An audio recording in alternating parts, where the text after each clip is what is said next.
Well, hello, my friends, and welcome back to another episode of 15-Minute Free Thinking with me, your host, Carpo. I'm sitting here in my back office in my Carpo's Corner Zone, and today the discussion I'm going to have, which will be probably video and audio available, and all the information's in the description for all that. I know the internet's become a flood of random channels and ideas, so I should be grateful that people even want to listen to what I have to say, and I am. So you can check me out through my YouTube or my, which is Carpo719, or my podcast, which is 15-Minute Free Thinking. And let's get right into it. I'm going to talk about something that I usually don't talk about. Of the over 4,000 videos I've made on YouTube, and yes, over 40, almost 4,500 videos, probably more, that I've made on YouTube, I make it a point to rarely, if ever, talk about current events. The few times I have lived to regret it. Naturally, for multiple reasons. One, because my audience doesn't care about that shit most of the time, and doesn't want to hear about negative politics and the crap going on in the world. But B, for my own well-being, because I personally don't look deeply into certain topics that are happening, because it's a lot of hyperbole, a lot of people shaking their fists and rattling their sabers, and basically just wanting to be angry at one another. The fever pitch that we've reached of people screaming at liberals and screaming at conservatives, it's become so absurd to me that I just have to walk away from it all. But I think the issue here is that we need to separate the topics from the politics. And that's so hard for people to do. So if I say something that I disagree with, such as I'm going to here, which is this, what they're calling, I guess, the student debt relief, which Biden just announced yesterday. This is supposed to ease the burden. I'm not going to go into the details on the numbers, but it's like $10,000 forgiveness for students who had certain, loans, $20,000 for students with Pell Grants, and, delaying payments for student debt. Now, I want to make this very clear to start off. I think that the college system and the prices they charge are one of the biggest scams that we have going in this country. The cost for an education in the U.S. is higher than anywhere in the world by far, and we rank like 25th in education in the world. We are not as smart as we think we are.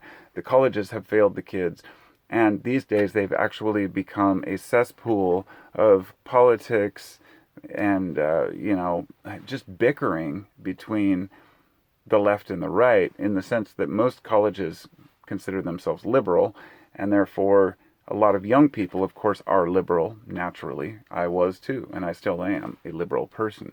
But I don't buy into the banishing of speech and the types of attitudes that many of these students have. But I can overlook much of this as saying this is just kids being kids, or people, growing up and learning how the world works, seeing things the way they see them, to each their own. But to each their own has its limits, and it stops when I look back to when I made a decision that I had to start my own business, that I had to run my own company, that I had to do something for myself because I couldn't afford to go to college, because I had no opportunity. But even if I did and I'd had the money to go, I probably wouldn't have, because I don't believe that the current college atmosphere is really conducive to me learning what I need to learn, at least not at the time, or I wasn't ready for it. College is a trap for people who are young, to convince them they need to figure out exactly what they need to do right away and get out there in the world and just do it.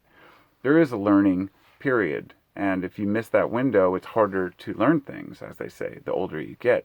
But by the time you're in college, you've already gotten to that point.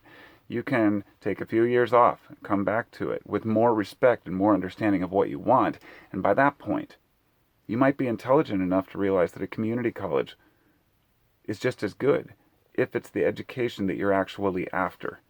So, to make the point here, if you're looking for something on paper to say, look, I went to Harvard, that's different than saying I have a Harvard education and it's superior to this or that education.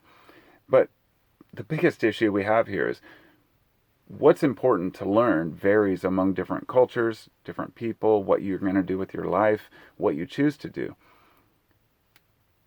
I feel like I'm getting off track, but it's important here because I am all for a good education.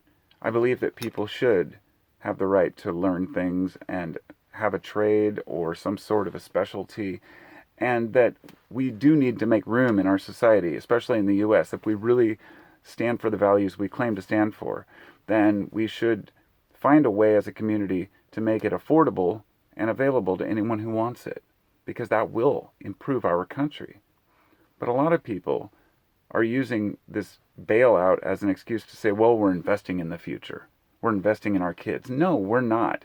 What you're doing when you forgive debt is saying all of the values that we claim to stand for as Americans, all the things that I was taught growing up about personal responsibility, about not taking loans you can't pay back, about reading the fine print, all just go out the window when Biden announces that he's just going to start this debt forgiveness. It bothers me because it's not fair.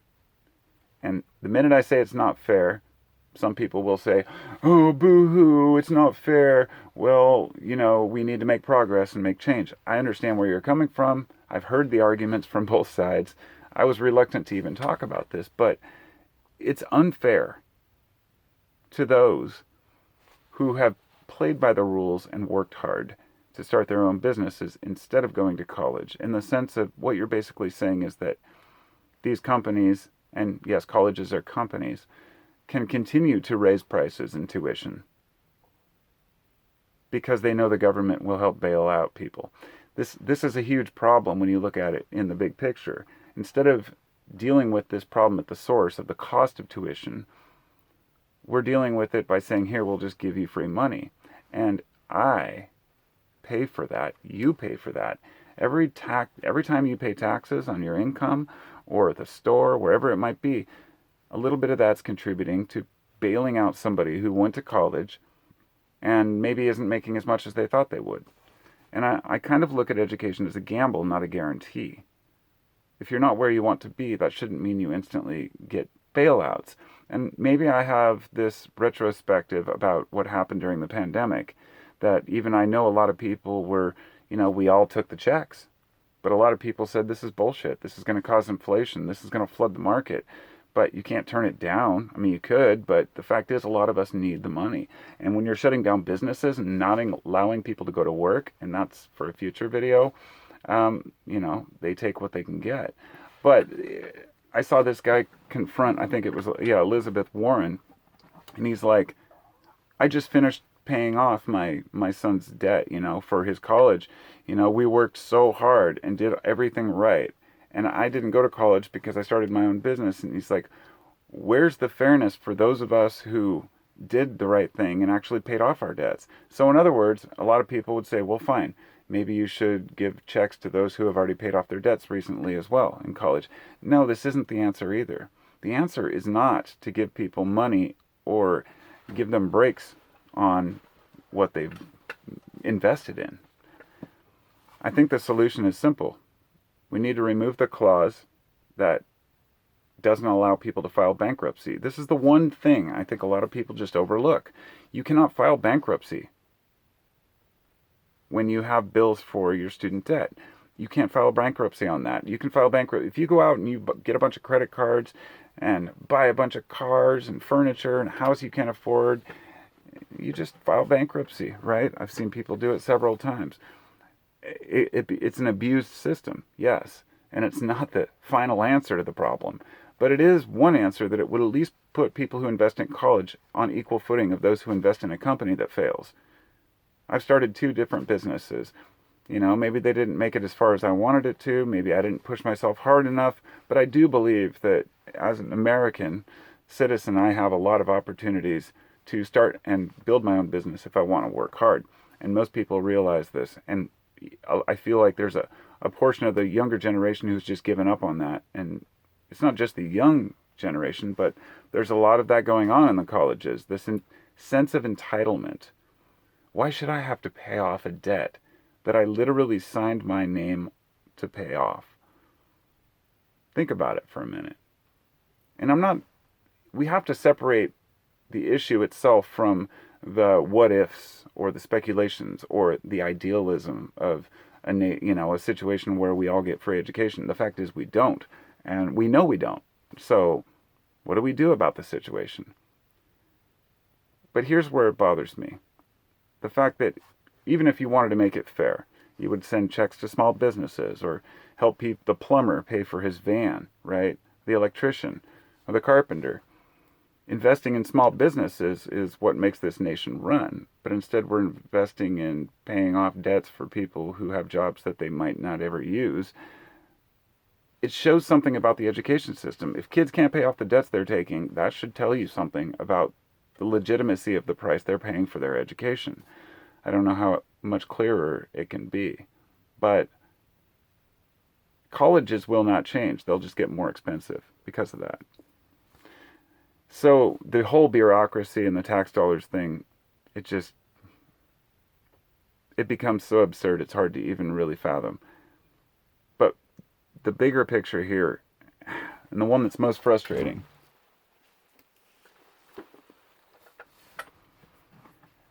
it was done for election and political reasons. Yes, this is something we've talked about for a long time, but Biden's approval rating went up from, like 4 points or something after he did this. And there's a reason for that, because most people who are Biden voters or supporters are very young and might think or very old. I personally, I hate getting into the personal politics, but Biden is a potato. He really is just unable to even put together a coherent sentence. And I find it just absurd that these are the options we have, is 80-year-old men for president, because it's always been this way. So people will sign a bill for approval ratings like this that might not even ever go anywhere. And as they say, it's not even that much money. It's, 10 grand a person is nothing. That's correct. But if you send 10 grand to everybody who has a small business, that would probably help them out immensely. And I don't think college should have priority over small business or people who just work. What if they gave all small businesses a bailout and nobody else? Well, the people that work for the small businesses would go apeshit. It's not fair. And it doesn't mean we should give money to just anyone who needs it. And that's where I've kind of parted ways with the socialist attitude. It's not managed correctly. And I know that some people like to compare what the Democrats are doing to what the conservatives have done in the past, which is giving huge tax breaks to billionaires, which makes the amount of money given to this thing pale in comparison. And I agree. Giving loan forgiveness to students is nothing. It's a tiny drop in the bucket compared to how much money, even over the last 10 years, that, say, even Trump gave in tax breaks to billionaires. But that doesn't mean you can compare it on the numbers alone. Tax rates are very high for billionaires. I'm not a person who studies tax law. I don't understand all the details and intricacies and inner workings and subtleties and nuances about how these things work, and neither do you. Well, maybe one or two of you. But we all know what we know, and I think that comparing it to what conservatives have done doesn't help, because, yeah, I've always had a problem with the decisions they've made. But giving away free money is something that, as when I was younger, I was much more socially oriented in that way. And I didn't buy into the argument that, free money just causes more problems. I believe a healthy nation is a successful nation. That's why I support universal health care. But I don't necessarily support financing everyone's universal health care with the system we have now, because there's abuse of power and abuse of the system. The hospitals cost too much. We have the highest cost for everything. Health care, incarceration rates. The U.S. is completely fucked. And so, yeah, maybe just allow bankruptcy on student loans and just leave it at that. Then, at least if they file bankruptcy, it'll be on their record, and they can take accountability for it, for the decision they made, or the inability to pay. Because not everybody who files bankruptcy is a bad person or made a huge mistake. Sometimes shit just happens. So,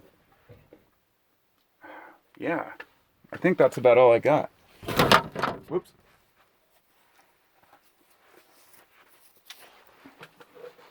I wanted to make one final note because I hear this a lot. Education is not a privilege. Education, I blew that one. Education is not a right, it is a privilege. Just the same way they say driving is not a right, it's a privilege. And as much as I'm kind of a self-described, maybe libertarian, anarchist, conservative, liberal,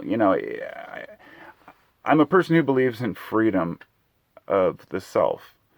And I also realize, because I'm not dumb, that society needs to be able to cooperate. Therefore, we do need road signs, we need laws, we need traffic lights. If everyone wanted to just say, I'll do what I want, you run a traffic light, you die, or somebody else dies. So we get together and we agree on certain principles.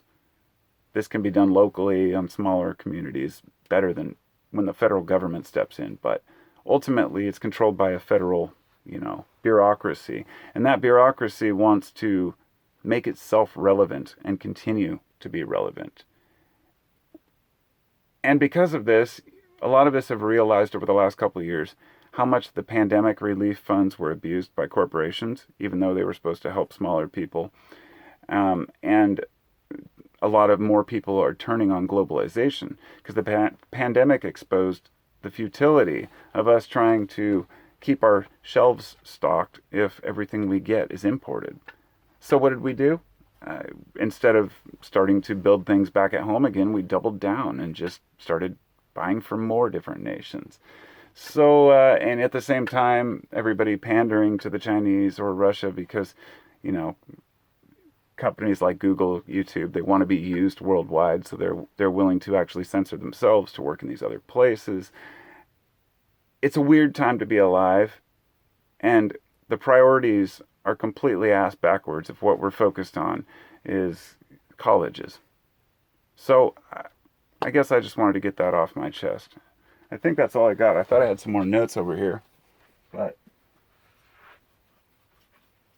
truth is, I have hundreds of pages of notes. And sometimes when I make a video about a topic, I'll bring together all the ones that I knew I had. But I think I've covered pretty much everything I wanted to cover. I'm not opposed to helping people out when they need it.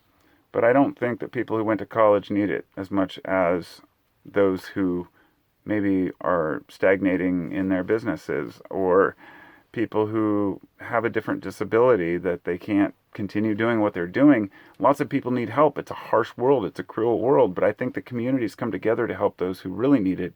And we don't need the federal government stepping in our shit. So thanks for listening. I'll talk to you all next time. I appreciate you coming to the podcast or the video. And be sure to subscribe for more rambles. I'll talk to you all next time. Peace out.